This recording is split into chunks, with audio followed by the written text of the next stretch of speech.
สิไปเฮ็ดคลิปก็ยอดวิวบ่ขึ้นไปเฮ็ดคลิปก็มีแต่ซื้อน้ำมันใส่รถไปละล่าแล้วก็วิวก็บ่ไปบ่หยังเลยคอนเทนต์ก็บ่ได้อีหยังก็บ่ได้หลายๆอย่างลงบัดนี้เอาไปเอามาน่ะแทบเฮ็ดหยังบ่ถูกเลยบัดนี้เงินมาเจอช่วงน้ำท่วมเรือนเข้าก็เปียกน้ำอีกบัดนี้แบบว่ามันเฮ็ดหยังบ่ถูกเลยนะคือในบ้านนี่ก็หลายคนอยู่เพิ่นบอกว่าบาร์เบอรี่ว่าเอาจังมาถ่ายแม่นี่พี่น้องในบ้านเฮานี่เดือดร้อนแฮงว่าบางเทื่อทาง FC ทางหยังเจ้าเพิ่นมาช่วยมาหยังอีกแห่งนึงก็คือว่าช่วยๆกันเบิ่งแบบเพื่อนเขาเจ้าเพนะเขาเจ้ามาแบบว่ามาให้เฮาไปถ่ายนะพี่น้องเอ้ยก็ค่อยๆก็อุกใจอยู่แล้วพอเช็ดได้เด้ว่ายอดวิวใน YouTube ก็บ่ขึ้นยอดวิวในเพจก็บ่ขึ้นมันคนเบิ่งก็บ่หลายคือตัวเองก็บ่มีเงินสิไปช่วยเขาเจ้าแน่คือแต่เก่านั้นยอดวิว YouTube มันไปนี่เฮาถ่ายช่วงพี่น้องในบ้านเฮานี่ลำบากนี่ไอ้ FC เพิ่นช่วยนั่นช่วยนี่ก็ยังไข่แล้วก็2มากก็สมทบกับของเฮาเองแน่มาคู่มือนี่แทบจะว่าเฮ็ดหยังบ่เป็นเลยพี่น้องเอ้ยดินกระเจือนบัดนี้2มากก็ตัวเองก็ประสบภัยแน่แล้วก็ถึงวิกฤตแน่จน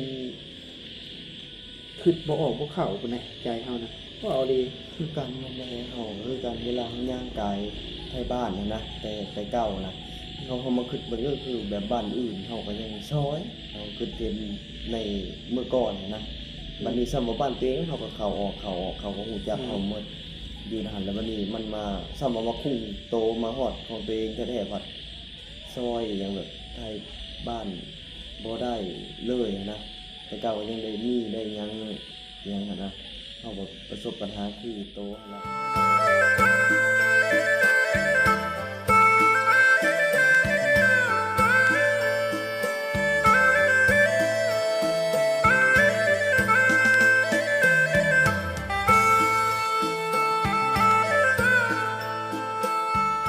สบายดี FC เบิร์ดทุกคนนะครับลุงมาป่าเบิร์ดสมองสวอนนะพี่น้องเนาะหลังจากเหตุน้ำท่วมพี่น้องเนาะคือปัจจุบันนี่เนาะคือทางข่อยนี่อุกใจแห้งพี่น้องอุกใจแห้งเรื่องดินเจือนอยู่ไกลเฮือนแน่แล้วก็อุกใจเรื่องข่อยก็รายได้ YouTube ข่อยก็บ่ได้คือแต่เก่าพี่น้องเนาะแทบจะบ่ได้เลยก็ว่าแม่นเนาะอยากเอาเงินไปช่วยพี่น้องชาวบ้านอยู่ในบ้านตัวเองก็บ่มีเงินซุมื้อนี้ YouTube ก็บ่ได้มีรายได้คือแต่เก่านี่รายได้ YouTube แต่ถ่ายยอดวิว YouTube ไปก็ได้ประมาณเดือนละ10,000 10,000ปลายก็ยังไข่พี่น้องยังพอได้แบ่งไปซอยชาวบ้านอยู่บ้านตัวเองเนาะแต่ว่าคือคุมื้อนี้แทบจะบ่มีหยังเลยพี่น้องเนาะก็ขึ้นไปขึ้นมาก็อีตนคนในบ้านแน่แล้วก็คือปลุกใจเรื่องเจ้าของแน่พี่น้องเอ้ยดินเฮือนในเฮือนบิลลี่ก็เจือนเขาจนมาหอดอยู่หน้าเฮือนเนาะมาหอดหน้าเฮือนก็โอ้พี่น้องเอ้ยยังอีกบ่ไกลซึ่งก็ยังบ่ทันมิดหน้าฝนซ้ำคือเฮือนของเฮาน่ะน่าจะอยู่ได้บ่ดนคิดบ่ซะว่านั่นไงตอนนี้ก็ค่อยมาเล่นเฮือนเบาใจเนาะมาเล่นน้ำหมู่พี่น้องเอ้ยอุกใจแฮงสบายดีเด้อพี่น้องเด้อแล้วก็ทุกคนคือเฮาน่ะคือตัวเขาเคยว่ากับโตแล้วว่าคุมื้อนี้ฮะแทบจะบ่มีเงินเลยเด้เสียว่าความจริงเลยว่าเฮาน่ะแทบจะบ่มีเงินเลยแต่ว่า YouTube นี่คือแต่เก่าเนี่ยเฮาบ่ได้ไปถ่าย YouTube มาโดนเติบแต่หากันมาถ่ายช่วงวังน้ำท่วมบ้านนี่ช่วงและคือแต่เก่าน่ะสาเหตุที่เฮาเป็นหยังคือว่าบ่ได้ไปเฮ็ด YouTube บ่ได้ไปถ่ายคลิปน่ะเฮาบ่มีเงินเติมน้ำมันนะบอกตรงๆเลยมัน YouTube มันในเมื่อ YouTube เนี่ยเฮาบ่เทื่อเนาเนี่ยเฮาหาทางเดียวมีแต่เฮาผู้เดียวบัดนี้สิไปเฮ็ดคลิปก็ยอดวิวบ่ขึ้นไปเฮ็ดคลิปก็มีแต่ซื้อน้ำมันใส่รถไปละล่าแล้วก็วิวก็บ่ไปบ่หยังเลยคอนเทนต์ก็บ่ได้อีหยังก็บ่ได้หลายๆอย่างลงบัดนี้เอาไปเอามาน่ะแทบเฮ็ดหยังบ่ถูกเลยบัดนี้เงินมาเจอช่วงน้ำท่วมเรือนเข้าก็เปียกน้ำนี่บัดนี้แบบว่ามันเฮ็ดหยังบ่ถูกเลยนะคือในบ้านนี่ก็หลายคนอยู่เพิ่นบอกว่าบาร์เบอรี่ว่าเอาจังมาถ่ายแม่นี่พี่น้องในบ้านเฮานี่เดือดร้อนแฮงว่าบางเทื่อทาง FC ทางหยังเจ้าเพิ่นมาช่วยมาหยังอีกแห่งนึงก็ คือว่าช่วยๆกันเบิ่งแบบเพื่อนเขาเจ้าเพนะเขาเจ้ามาแบบว่ามาให้เฮาไปถ่ายนะพี่น้องเอ้ยก็ค่อยๆก็อุกใจอยู่แล้วพอเช็ดได้เด้ว่ายอดวิวใน YouTube ก็บ่ขึ้นยอดวิวในเพจก็บ่ขึ้นมันคนเบิ่งก็บ่หลายคือตัวเองก็บ่มีเงินสิไปช่วยเขาเจ้าแน่คือแต่เก่านั้นยอดวิว YouTube มันไปนี่เฮาถ่ายช่วงพี่น้องในบ้านเฮานี่ลำบากนี่ไอ้ FC เพิ่นช่วยนั่นช่วยนี่ก็ยังไข่แล้วก็ซองมากอะสมทบกับของเราเองแน่มาคู่มือนี่แทบจะว่าเฮ็ดหยังบ่เป็นเลยพี่น้องเอ้ยดินกระเจือนบัดนี้ซองมากอะตัวเองก็ประสบภัยแน่แล้วก็ถึงวิกฤตแน่จนคิดบ่ออกบ่เข้าพุ่นน่ะใจเฮานะบ่เอาดี คือกันนั่นแหละเฮาคือกันเวลาเฮาย่างกายไทบ้านนะแต่เก่านะเขามาคิดเบิ่งก็คือแบบบ้านอื่นเฮาก็ยังซอยเฮาคิดเป็นในเมื่อก่อนนะบัดนี้สำหรับบ้านตัวเองเฮาก็เข้าออกเขาก็ฮู้จักเฮาหมดอยู่นั่นแล้วบัดนี้มันมาซ้ำมาคุ้งโตมาฮอดของตัวเองแท้ๆพัดซอยอหยังแบบไทบ้านบ่ได้เลยนะแต่เก่าก็ยังได้มีได้หยังหั้นนะเฮาก็ประสบปัญหาคือโตหั่นแหละเฮาก็อุกใจหลายอย่างเลยคิดเฮาก็อันนั้นอุกใจน้ำหมู่แน่อุกใจน้ำโตแน่เลือดก็เจือนเข้ามาแบบนั้นจักที่อยู่ได้ฮอดมื้อใดมาเป็นก็เป็นตอนนั้นขาลงของผมเฮาก็ลงมันก็ลงโพดเนาะจนปากบ่ดังเลยซะ ลงก็ดีเราจนลงจนว่า จนคนในเฮือนนะให้ไปเลยไปทำงานอยู่ไทยพุ่นแหละพี่น้องว้าวดีเว้าจากใจตรงนี้คือในมุมมองของข่อยนะคนอื่นนะเขาแนมข่อยนะเขาแนมว่าข่อยนะมีเงินนะพี่น้องเขาแนมว่าข่อยนะมีเงินหลายได้ขี่รถใหญ่นั่นนี่แต่ว่าคือแต่เก่านะข่อยยังหาว่าพอได้เขาเฮ็ด YouTube นะก็มี FC อย่างเพิ่นเบิ่งยอดวิวขึ้นแน่ก็พอได้เดือนละหมื่น10,000ปลายยังพอได้ซื้อกินซื้อนั่นซื้อนี่นะแต่ว่ามาคือคู่มื้อนี่ฮะ YouTube ก็วิวก็บ่ดีบัดนี้สองมาบัดนี้คือน้ำท่วมบ้านเจ้าของนี่ก็คือเฮานี่ก็ YouTube ถ่ายไปซื่อๆวิวก็บ่ขึ้นบัดนี้รายได้ก็บ่มีซอยบ้านตัวเองก็บ่ได้ซอยมันแบบมันเจ็บใจแฮงในแบบว่าเฮานี่ก็บ่มีเงินแบบว่าเอาไงเฮาก็วิกฤตคือกันแต่ว่าคือต้องเข้าใจเลยมันนี่ไว้ว่า คือเฮาแต่เก่า FC เพิ่นให้เอาเครื่องเอาไปให้บ้านนั้นบ้านนี้อยู่ทางเซโปนทางยังน้ำท่วมแม่นบ่ บัดนี้มาถึงนักๆในถือซุเฮาเองมันนี่ถือซุเฮาเองมันนี่ถือบ้านตัวเองมันนี่ FC แบบว่าวิว YouTube บ่ไปนี่คือ2มาแล้วก็คนในบ้านนะพี่น้องเพิ่นมาขอความช่วยเหลือนำเฮานะว่าช่วยหน่อยนะช่วยนั่นซื้อนี่ซื้อหยังให้นะจักแก๊ส2แก๊สนึงเฮาก็บ่มีบัดนี้คือเฮาก็บ่มีอยู่แล้วบัดนี้ YouTube ก็บ่ได้มาหลายเดือนมันนี่แบบว่าอึดอัดแฮงหรืออึดอัดแบบใจนี่แบบว่าเฮ็ดหยังบ่อยากถือเลยพี่น้องคันคือยอดวิว YouTube ไปนี่คือเฮานี่มอใจนี่ไปถ่ายคลิปนี่ถ่ายวิดีโอซื้อน้องใหม่ซื้อหยังซอยเพิ่นนี่ยอดวิว YouTube ขึ้นนี่ยังไข่ยังว่าพอได้เงินในส่วนนั้นน่ะมันจุนเจือครอบครัวตัวเองแล้วก็คันว่าคือเพิ่นมาขอหยังนี่เฮาก็ซื้อให้ได้แต่บัดนี้ YouTube ปัดบ่ไปบ่มาหยังเลยแบบว่าแบบเฮ็ดหยังบ่ถูกเลยพี่น้องเนาะได้จะปรึกษากับเบาใจแล้วว่าเฮ็ดได้ดีเด้คุมื้อนี้ YouTube ก็บ่ไปบ่มาหยังเลยเฮ็ด YouTube ก็บ่ได้เงินบัดนี้คือบ่ออกแต่จะเว้าอีหลีแล้วจนเนี่ยจังเว้ากับตัวว่าจังว่ามาอัดคลิปลง YouTube นี่ว่าอย่างน้อยก็เฮาได้เว้ากันได้ระบายก็สิใครแน่นะคือบ่แม่นว่าเฮาบ่อยากให้แต่คือเพิ่นมาขอเฮาขอมีแน่ขอนั่นนี่อยู่ในบ้านตัวเองนะเฮือนข้างๆกันที่ว่าถึงน้ำท่วมคักเซบางนั้นก็เป็นเฮือนเก่าเฮาเด้บางเฮาไปถ่ายมันแบบว่าแบบว่าจนเงากับบาปเลยได้เสียเฮานะว่าเอาอีหลีเด้ทุกข์ใจหลายอย่างเฮือนจะเจือนเข้าก็เปียกน้ำมันสองมาเจือนมันเจือนลงแห้งนะมันคือเฮือนเขาเจ้านั่นแหละมั่งเขาเจ้ามั่งก็อยู่คั่นเฮานี่มั่งบัดนี้สิมั่งเอาเงินที่แท้ไปมั่งบัดนี้มั่งเฮือนก็บ่แม่นง่ายเด้มั่งเฮือนหลังนึงในเฮือนเฮาว่าทางหน้าก่อปูนน่ะทางกลางเป็นไม้อยู่ไปมั่งนั่นก็โอ้ค่าสร้างบ่แม่นน้อยๆได้มั่งเฮาแก่ออกมาแต่หุ่นออกมานอกปีกพอแห้งแบบกล้าบอกคือกันเฮาอะจินตนาการบ่ได้มาเจอตอนนี้คันว่าคันเจอบาง2-3 ปีน่ะเฮาก็สิพอซอยหมู่ได้อยู่คือตอนว่า 3 ปีขึ้นหลัง2 ปีนี่ก็เฮาก็ ช่วง บ่ปานใด ช่วงนั้นมันเป็นช่วงที่ว่าวิว YouTube เฮามีคนเบิ่ง FC เพิ่นก็เบิ่งมันซัพพอร์ตเด้เพราะว่าบัดคือกูมื้อนี้ YouTube เฮามันคนเบิ่งบ่หลายเฮาก็บ่มีเงินอยู่แล้วเพราะว่าเฮาอาศัยได้เงินจาก YouTube นั่นมาคือแบบว่าโอ้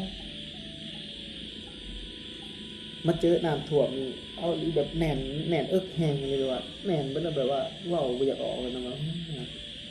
แบบว่าคิดว่ามันจักสิแก้ไขแบบใดเฮาเอาดี คำเว้าเฮาน่ะมันคือสังหารคิดอยู่เต็มหัวแต่มันเว้าบ่ออก อืม มันความคิดน่ะ แม่น เต็มหัวแต่มันเว้าบ่ออก คือแบบว่า เรื่องบ่ถูก แต่ว่าแบบเว้าจนบ่อยากได้นะมันแน่นแปลว่าเมื่อยแฮงว่าถ้าว่าเฮานี่มันสิแก้ไขไปได้ดีเด้มันแน่นนะพี่น้องเอ้ยน้ำท่วมแน่จังไดมันมาบัดเดียวเลยโอ้แก้บ่ตกเทื่อนพี่น้องเอ้ย เฮ็ดจังได๋ตัวไวๆนี่แหละนี่ตัวนี้แหละเฮ็ดได้ไวกันมันต้องได้เฮ็ดนะเดี๋ยวนี้นะเนาะ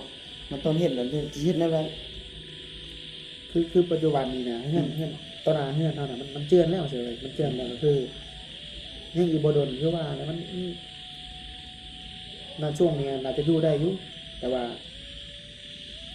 บ่ฮู้ว่าสิฮอดไสแต่ว่าตะพังมันเจือนเข้ามายังอีกประมาณ5เมตรต่อเฮือนนั่นน่ะซึ่งตะพังมันชันลงสิแต่ว่ามันเจือนเข้ามาเฮือน มันเป็นแบบนี้พี่น้อง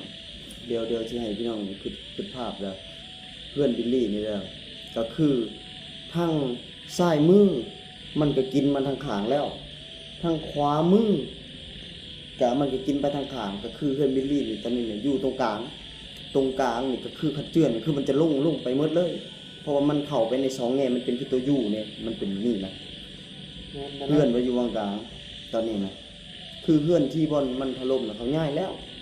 เขาย้ายออกไปเบิด2ข้างแล้ว เขาจะง่ายแล้ว อืม แต่ว่าเรือบอลกลางนี่คือ มันยังยากอยู่นะพี่น้องเอ้ยคือคอยนี่น่าจะอยู่ได้บ่โดนนอกเฮือนนะอยู่บัดหวัดหลายคนมานี่จักบ่ฮู้สิเฮ็ดเกินเนี่ย แต่ว่าพื้นที่ทางหน้ามันก็หลายอยู่หลายแต่ว่ามันกินทางข้างไป2เลยเด้มันจะลงไวกว่าปกติได้บัดนี้มันลงไปหมดแล้วเด้ทางข้างเรือแต่ทางกลางอย่างเดียวมันสิเป็นเกาะแล้วบัดนี้มันสิล่มก็มันสิถล่มบัดเดียวเลยมันเป็นแบบนั้นมันเซาะเข้าไป2ข้างแล้วเพื่อนก็อยู่ตรงกลางมันเป็นแบบนี้นะเป็นแบบนี้เพื่อนอยู่ตรงกลางแบบนี้ เมื่อวานนี่ตัวฮู้บ่ที่เฮาเจ็บใจแฮงเลยหรอคือแบบนี้ คือตัวเว้านะว่าเฮาเคยไปเฮ็ดคลิปอยู่บ้านนั้นมานี่เนาะเคยเอาเครื่องมายังให้เขาเจ้านะแต่เก่ายอดวิวเฮามันโอเคแต่ว่าคุมื้อนี้ตู้บ่ยังเขาเจ้าน้ำท่วมนะเขาเจ้าขอมีน้ำเฮาอ่ะซื้อมีให้เพิ่นปล่อยหน้าจะแก็บนึงว่าตู้บ่ยังครับเฮาบ่ได้ซื้อให้เขาเจ้าแล้วเจ็บใจแฮงเลยว่าบ่ฮู้สิเฮ็ดจังได๋พี่น้องเอ้ยคันบิลลี่นี่ชำนาญนึงนี่บิลลี่บ่อยากเว้าแต่ว่าไปให้มันบิลลี่อยู่เงียบมาโดนเพราะว่ายอดวิวมันบ่ขึ้นเฮาบ่ได้ไปถ่ายคลิปเลยเห็นบ่แบบเอาลงห่างๆเนี่ยก็คือบ่แม่นว่าเฮาน่ะบ่อยากเฮ็ดคือเฮาน่ะว่าเฮ็ดเต็มที่แล้วแต่ว่าเวลาเฮาไปเฮ็ดคอนเทนต์หรือว่าไปมันนอกมันหน้าน่ะมันมีค่าใช้จ่ายพี่น้องเอ้ยคือคู่มือนี่ฮะถ้าว่ายอดวิวเฮาไปนี่จะบ่มีปัญหาเลยเนาะถ้ายอดวิวเฮามีคนเบิ่งแน่น้อยนึงนี่เฮายังสามารถเอาเงินตัวนั้นน่ะมาแก้ไขปัญหาตัวนี้ได้ อย่างน้อยก็เฮาก็ดูแลในครอบครัวเฮาเรื่องได้เรื่องนึงเนาะแล้วก็2มาขึ้นอันนี้น้ำท่วมบ้านตัวเองนี่ก็ยังพอได้มีช่วยในบ้านแน่แต่ว่าคือเดี๋ยวนี้โอ้พี่น้อยแน่นเอิกผู้ใดบ่รู้ว่าเว้าบ่อยากได้ผู้ใดแต่ว่ามาเล่นน้ำเบาใจเพิ่นก็แบบขึ้นบ่ออกบ่เข้าพี่น้อยคือบ้านเฮาเองเฮาบ่สามารถเฮ็ดหยังได้เลยแล้วมันเจ็บใจแฮงพี่น้อย แก้ไขตัวเองที่แก้ไขเมื่อไรปัญหาของมัน เขาเจ้ามากออกเบิดแล้วเงินตัวหนาเขานะคือว่าเพิ่นมากเพิ่นยากเบิดแล้วแต่ว่าเฮือนข่อยน่ะมันยังบ่ฮอดเลยนี่แต่ว่ามันฮอดอยู่แล้วเฮือนข่อยน่ะมันฮอดอยู่แล้ว แต่ว่ามันตอนนี้ยังยื้อเวลาได้น้อยนึงตู้ภาคเซเบิ่งนั่นน่ะเบื้องเฮือนเก่าเฮาตัวเฮาย้ายมาอยู่ภาคนี้น่ะมุ่นมาได้เฮือนทางภาคคนน่ะเฮือนพี่น้องทางภาคคนประเภทบ่เลยอยู่ไกลกันนะ พี่เบ่เลยมันบ่เท่านั้นเรายังบ่ได้ถามไปเบิ่งเลย ตัวยังบ่ไปมื้อนี้พาไป เบิดเลยพี่น้องเลยแบบว่าเฮือนพี่น้องภาคเซเบิ่งนั่นน่ะมันฮักมันหยังนะแล้วก็น้ำพัดมาก็บ่เพิ่นว่าตั้งแต่อยู่เป็นคนมายังบ่เคยเห็น แบบนี้บ่เคยเห็นจักเทื่อเฮาเองก็บ่ได้คิดด้วยว่าตาพังมันสิเข้ามาฮอดเฮือนเฮาไว้แล้วก็เฮือนพี่น้องที่ภาคเซมื้อนั้นน่ะหัวเฮาเฮ็ดไว้หมดเลยเด้น้ำพัดแตกหมดเลยหัวนะปลูกพักปลูกมันเฮ็ดสวนมื้อนั้นหมดพี่น้องเอ้ยพาพี่น้องเอ้ยบ่ฮู้สิเฮ็ดจังได๋ก็มีแต่ว่าบืนไปนี่แหละพี่น้องเอ้ยเนาะบิลลี่ก็เข้าใจกันปรึกษากัน เป็น บืน กำ ไป ลังใจให้พวกเราหน่อยเด้อพี่น้องเด้อ จดคันว่าช้าตัวคันว่า YouTube มันวิวขึ้นนะจ๊ะเนาะมีคนเบิ่งคนหยังก็ยังไทยเด้พี่น้องเอ้ยคันว่า YouTube หรือว่าแฟนเพจของบิลลี่มีคนเบิ่งหลายคือแต่เก่าเดี๋ยวนี้มันบิลลี่เอาหยังลงก็มันบ่ขึ้นมันบ่ไปบ่ฮู้ว่าเป็นมันหยังเนาะ YouTube นะบิลลี่ก็เฮ็ดหยังบ่ถูกคือกันพี่น้องเอ้ยช่วงหนึงอะเฮาจนเศร้าอยากเฮ็ด YouTube ได้จนตัดสินใจว่าสิไปทำงานพุ่นแหละแต่ช่วงหนึงมันสิมีคลิปหนึงโตเฮาว่าเฮาน่ะสิหยุดเฮ็ด YouTube น่ะคือช่วงนั้นเฮาเกียมแล้วนะเกียมจะไปแล้วแต่มันก็เลยว่ากลับมาสู่อีกรอบนึงเป็นยังวะลองเบิ่งว่าเฮ็ด YouTube นี่มันตัวเฮาก็เคยผ่านมานะ เฮาบ่ได้เงินจาก YouTube นี่มาครึ่งปีแล้วเด้อช่องเฮาทำอิฐนี่ถูกปิดสร้างรายได้2ปีที่แล้วต่อมาถูกปิดสร้างรายได้ต่อมาแล้วก็ช่องถูกแฮ็กพอแก้ช่องถูกแฮ็กได้แล้วก็มันมีปัญหาแบบต่อเนื่องมาเลยทั้งผิดกฎทั้งอีหยังกฎย้อนหลังเรื่องเฮาเคยถ่ายเด็กน้อยลงช่องแม่นะคือนักได้ตอนนั้นกันนะเทื่อนึงประมาณ4เดือนถึงแก้ได้4เดือน2เทื่อ8เดือนช่องถึงแฮ็กแล้วก็ปัญหาใหญ่คือแฮ็กนี่ถือว่าปัญหาใหญ่แหละช่องถึงแฮ็กเฮาก็ตอนนั้นน่ะเขาเคยถามอยู่มีคนติดต่อมาหาว่าอยากให้ซอยบ่ว่าเขาสิได้นำประมาณ 20,000 บาทสิเอาเงินมาแต่เฮาก็เลยแบบทูๆไทยๆแก้เองจนได้พยายามนะบ่ได้นอนเป็นอาทิตย์แบบเฮาหน้าเฮานะเฮาเอาเข้าขึ้นเล่าแล้วแบบว่าลักษณะแบบไฟไหม้บาดนี้ไฟไหม้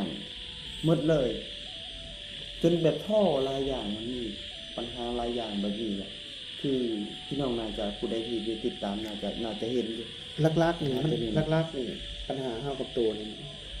ขึ้นอยู่นำ YouTube นะจ๊ะเพราะว่าเฮากับตัวนี่เฮ็ด YouTube นี่เป็นอาชีพคือบิลลี่ก็ทำมาจากนี่ว่าบ่บิลลี่ก็แต่เก่านั้นยังใครยังมีเวียกมีนั่นมีนี่เฮ็ดยังบิลลี่ยังมีเงินหมุนแต่เก่าน่ะแต่คานี่พอบิลลี่ถึงรถชนนี่บิลลี่เอาเงินออกไปใช้จนหมดแล้วก็บ่มีเงินเก็บเลยพอเงินเก็บน่ะเอาไปใช้เบิดแล้วพอถึงรถชนแล้วก็แต่เก่ายังพอได้ค้าขายนั่นนี่ยัง YouTube นำแล้วก็ยังอื่นตื่มแต่คุมื้อนี่บิลลี่อาศัยคล่องแต่ว่ายอดวิว YouTube อย่างเดียวเฮ็ดคลิปเฮ็ดหยังแต่มาเจอแบบนี้หันใจผืดก็บาดเลยนะว่า YouTube มันบ่ได้แล้วก็เฮาก็โอเคว่า YouTube มันยอดวิวบ่ไปก็เฮาก็บ่เป็นหยังยังพอได้พอไปพอมาอยู่มาเจอน้ำท่วมมันเอ้ยเจ๊กเลยบัดนี้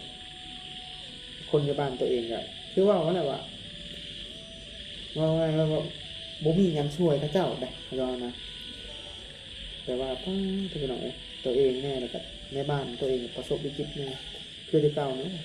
กันได้นี่ก็ย่างต่ำก็บิลลี่ต้องไปซื้อซื้อหยังให้เขาเจ้าแน่และของเพื่อนนี่ FC ฝากมาแน่แล้วก็ของเฮาเองเนี่ยซื้อสมทบกันกับทางหัวใจเนี่ยเอาไปให้เขาเจ้าอันนี้โอ้นี่อันจนหัวจะแตกได้เฮานี่ก็บืนมาเต็มที่แล้วพี่น้อยเนาะเรื่องบิลลี่เฮ็ด YouTube นี่ก็เฮ็ดมาเต็มที่แล้วอุปสรรคกับบ่ใจนี่เจอมาหลายอย่างแต่ว่าบางอย่างบางอันนี่เว้าบ่ได้พี่น้องเอ้ยเว้าบ่ได้อีหลี มันก็บ่ได้มันมีหลายอย่างบ่สามารถอธิบาย คือเฮานี่บ่แม่นว่าบ่อยากเฮ็ดคลิปแต่คือบางคนนี่บางคนเขาถามเฮาว่าเอ้าเป็นหยังว่าเจ้านี่คือบ่เฮ็ดคลิปเป็นหยังเจ้านี่มีเงินหลายแล้วจะสบายบ่ไผบ่อยากได้เงินไผบ่อยากเฮ็ดคลิปแม่นบ่เฮาก็พอใจในชุดอยากเฮ็ดเต็มที่พี่น้องเอ้ยอยากเฮ็ดคลิปนี่อยากให้พี่น้อง FC ได้เบิ่งแล้วก็อยากได้เงินตัวนั้นน่ะมาใส่ใจในครอบครัวตัวเองแล้วก็อยากเอาเงินตัวนั้นน่ะไปช่วยคนที่เขาบ่มีนะมันสองฝ่ายคือถ้าเฮาเฮ็ดนี่ได้ทั้งเฮาได้ทั้งคนที่เขาบ่มีแน่ถ้าว่าคืออันนี้เนี่ยเฮาเองก็บ่รอดนี่อยากช่วยเขาก็ช่วยบ่ได้แต่เอาหลักๆนี่ปัจจุบันเนี่ยคันว่า YouTube เฮามันไปนี่เฮานี่ถือว่าได้ดีสองอย่างนี่แหละเนาะได้ดูแลครอบครัวตัวเองแน่ได้ช่วยเขานำ จะได้จุนเจือผู้ที่ประสบปัญหาแน่แก้ไขในเบื้องต้น เฮานี่ถือคนเว้าให้ได้ว่าเขาบอกว่าเฮานี่บ่อยากเฮ็ด YouTube ว่าเฮานี่ แต่ว่าแบบอยู่ล่าๆแบบว่าเฮาน่ะสุดแต่อยากเฮ็ดพี่น้ง คือกัน แต่หาว่าเฮาเฮ็ดแล้วมันบ่ไปเดี๋ยววิวมันบ่ขึ้น แต่ว่าคือพี่ดีว่าแล้วว่า เติมน้ำมันซะมื้อนี้อ่ะ 1,000 บาท ไปมื้อนี้จ้ะไปไกลๆอิหยังจังซี่นะ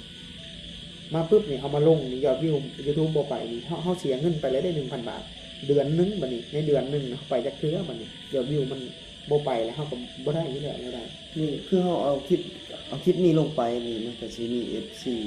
บางกลุ่มที่บ่เข้าใจก็เขาสิถามว่าจะคือบ่ลงจะคือบ่ถ่ายแบบว่ามันเป็นนี่ในการเฮ็ดคลิปทุกคลิปนะแบบมันมีต้นทุน แม่ มันมีต้นทุนแล้ววันนี้มันการตอบรับมันน่ะมันบ่สมกับการที่เราลงทุนไป อืม บ่แม่นแต่ว่าอยากถ่ายจะได้ลงก็ถ่ายจะได้ลงก็ถ่ายมันบ่แม่นแบบนั้นพี่น้องบ่แม่นว่าเขาจะจับกล้องเลาะบ่มีอีหยังเลยเนื้อหาอีหยังเลยมันบ่ได้แบบนั้น คือบางคนบ่เข้าใจเขาว่าเจ้าคือบ่เฮ็ดแล้วคือบ่ถ่ายคือบ่เอาลงโลดเป็นหยังคือว่าบ่เอาลงผู้ใดหามันบ่แม่นคือเว้าเลยว่าคลิปทุกคลิปที่เฮาเฮ็ดน่ะมันมีต้นทุนมีค่าใช้จ่ายพี่น้องเอ้ยคือเฮาไปคือว่าเฮาสิไปนี่ปุ๊บนี่น้ำมันรถต้องมีแล้วประมาณ500 บาท600 บาทหรือว่าไปในซื้อนั่นซื้อนี่นะพี่น้องเอ้ยทุกอย่างมีต้นทุนในเมื่อที่ว่าเฮาไปแล้วแล้วยอดวิว YouTube บ่ขึ้นนี่มันก็เฮ็ดหยังบ่ได้ อัน คือ นี้ เก่า มันสิมีแบบการถ่ายวิถีชีวิตโดยที่บ่ได้ใช้เงินแบบนี้ก็คือโตที่เฮาเดินทางไปสิไกลๆเนี่ยวิถีชีวิตหรือหยังนี่อันนี้ก็ต้นทุนก็สูงคือกันได้รอบหนึงบ่ต่ำกว่ารอบละล้าน2ล้านนะค่าใช้จ่ายมันมีหมดเลยเพราะว่าการสิสตาร์ทแบบขี่รถจักรได้ฮะบ่ได้ขี่รถย่างได้ ถ้าสมมุติว่าเฮาไปนี่แน่นอนมันต้องมีค่าใช้จ่ายคือ เป็ เรื่ น อง กา ว่า รทุนสูงไหลาย ต้องเติมน้ำมันค่ากินค่าอยู่ได้พี่น้องเอ้ยในเมื่อที่ว่าเฮาไปคือบ่ใจว่าไปเฮาเสียค่าน้ำมันล้านหนึงเนาะบัดนี้กลับมาบัดนี้ยอดวิว YouTube เฮาได้แต่แสนหนึ่ง2แสนกีบบัดเฮาเสียค่าใช้จ่ายไปล้านหนึงนี่นั่นแหละไปนี่เป็นโอ้คนในเฮือนจะว่าจะไปเฮ็ดงานอยู่ไทยซะไปเห็นบ่ไปงานอยู่ไทยซะก็เลยอุกใจพี่น้องเอ้ยอุกใจแฮง เฮาน่ะคันว่ามันบ่ได้อันนี้ก็จำเป็นได้ไปแหละที่จำเป็นแหละหมายว่าเฮาสู่สุดสายแล้วนะ เฮานี่กลับมารอบนี้สุดก่อนเฮาแจ้ง FC ว่าสิหยุดเฮ็ด YouTube แต่ว่าสิไปทำงานแล้วบัดนี้ก็เลยว่ากลับมาลองอีกรอบนึง FC เพิ่นว่าสู้ๆเด้อลองมึงอีกรอบนึงคือแต่เก่านะเฮ้ย FC เพิ่นฝากนั่นตอนนี้มาเฮาไปนะเห็นบ่ยอดวิวเฮา YouTube มันมีคนเบิ่งเพิ่นยังเฮายังได้ค่าน้ำมันได้อย่างน้อยก็YouTube เฮาก็ยังพอได้อันนี้โอ้พี่น้องเอ้ย YouTube บ่ไปนะเนี่ยเจ็บสมองเลยพี่น้องเอ้ยพี่น้องเอ้ยเนาะเป็นจังไดก็ขอขอบใจ FC หลายๆที่ว่าเบิ่งคลิปนี้จนจบพี่น้องเอ้ยเนาะ มื้อนี้ก็ใครแน่เนาะได้ระบายได้เว้าออกไปก็นั่งเว้าก็บ่ใจนี่ก็น้อยก็ติดคลิปแล้วก็สินั่งเว้าก็บ่ใจเนาะพี่น้องได้ระบายแน่ใครแน่มื้อก่อนนี่นอนจนบ่หลับคนเครื่องออกลบเข้าอยู่ในเฮือนยันตะพังเตือนน้ำก็ท่วมลบเข้าโอ้ตายละยืน นอกจากสั้นแล้วเนาะเดี๋ยวเป็นกำลังใจให้พวกเฮาเนี่ยเด้อพี่น้องเด้อหมดทุกผู้ทุกคนเด้อ สำหรับมื้อนี้บิลิกก็ตั้งบ่ใจก็สิฝากอีกหน่อยหนึงเนาะสำหรับ FC ที่ว่าเพิ่นแชทหาเฮาบ่ได้ทาง LINE ทางหยังโทรศัพท์บิลลี่เพย์พี่น้องเนาะติดต่อได้แต่ทาง WhatsApp เนาะกับทาง Facebook บิลลี่สิงหาวงศ์เนาะตัวนี้พี่น้องเอ้ยสำหรับที่นี้บิลลี่ก็สิขอลาตัวไปก่อนพี่น้องเป็นจังไดก็ขอบคุณขอบใจหลายๆ FC ที่เบิ่งคลิปนี้จนจบพี่น้องเนาะสบายดี สบายดี